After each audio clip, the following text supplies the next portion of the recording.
Did you ever meet or talk to Steve Jobs? I talked to Steve Jobs. I never met him. He called me 3 times.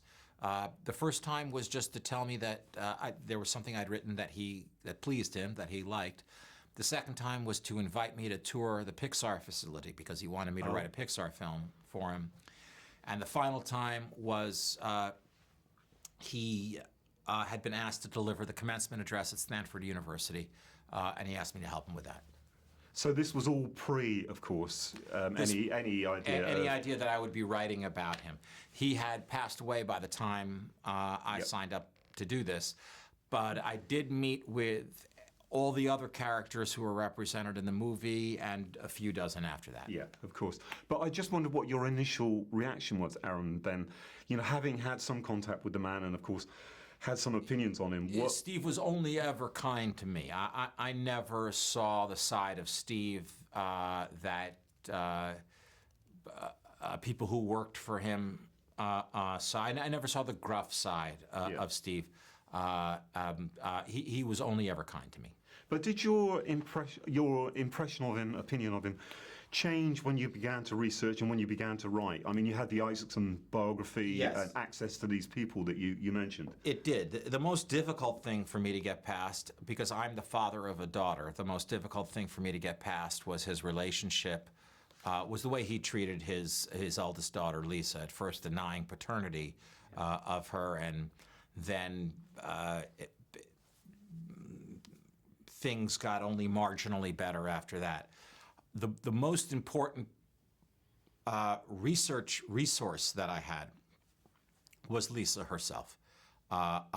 Lisa did not speak to Walter when he was writing the book because her father was still alive, and she was just concerned about alienating either her father, her mother, her stepmother, but she did speak to me.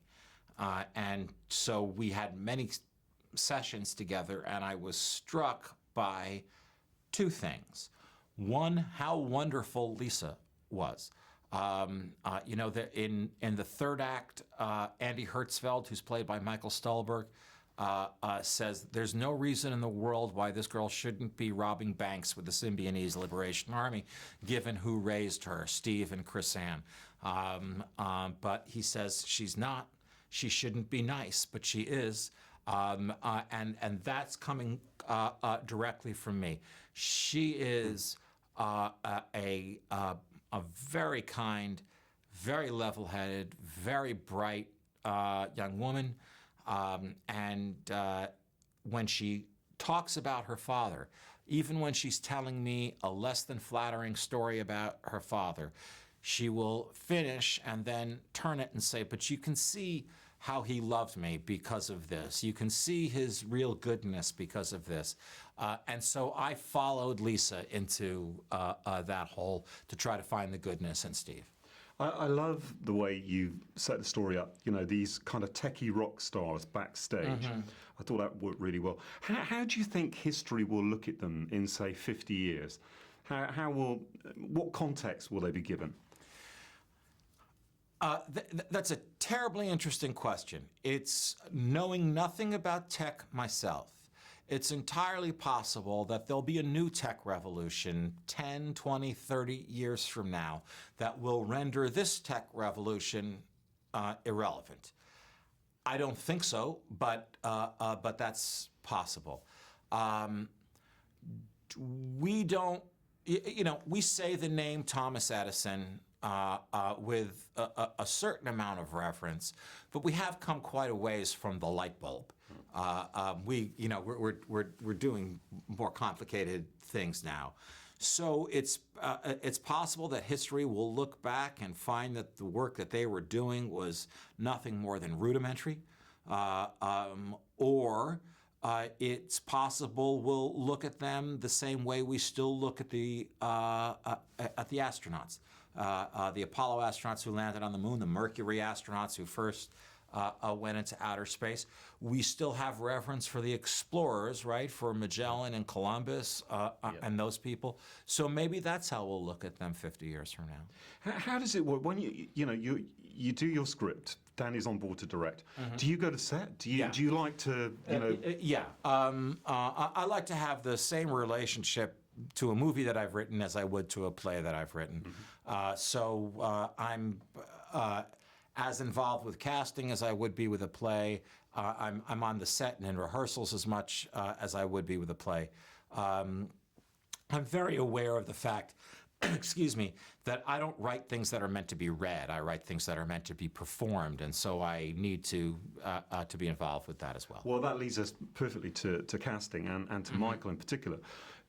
There's a remarkable performance. It is a remarkable performance. So you were involved in that, and you watched him build this, and I believe that both you and Danny wanted a rehearsal period.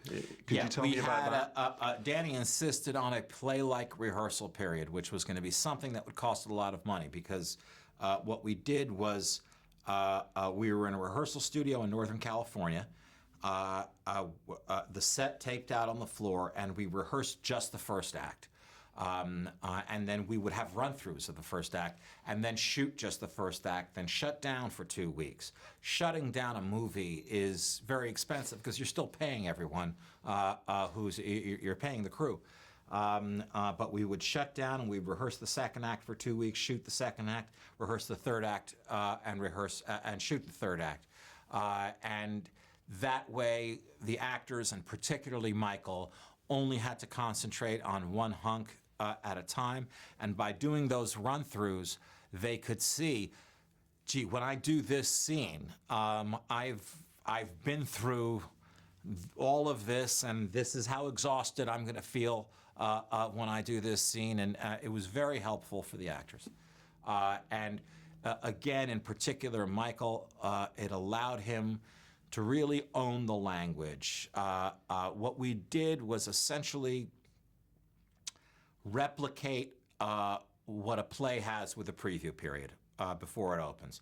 You do all your dress rehearsals, and then you have a couple of weeks of previews in front of an audience, which is just about repetition.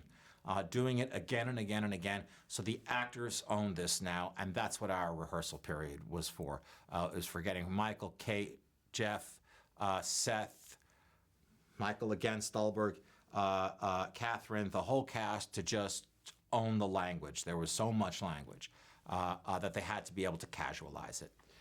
The film has, I think it's Wozniak who says the line, I believe you can be decent and gifted. Yes. Do you believe that as well?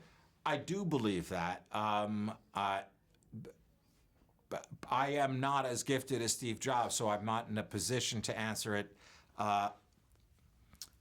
definitively, but I do believe it. I can't imagine why you couldn't be decent and gifted at the same time. And if it turns out that it is binary, that you can only be one or the other, be decent. Okay? Somebody else will make the phone. Thank you, Aaron.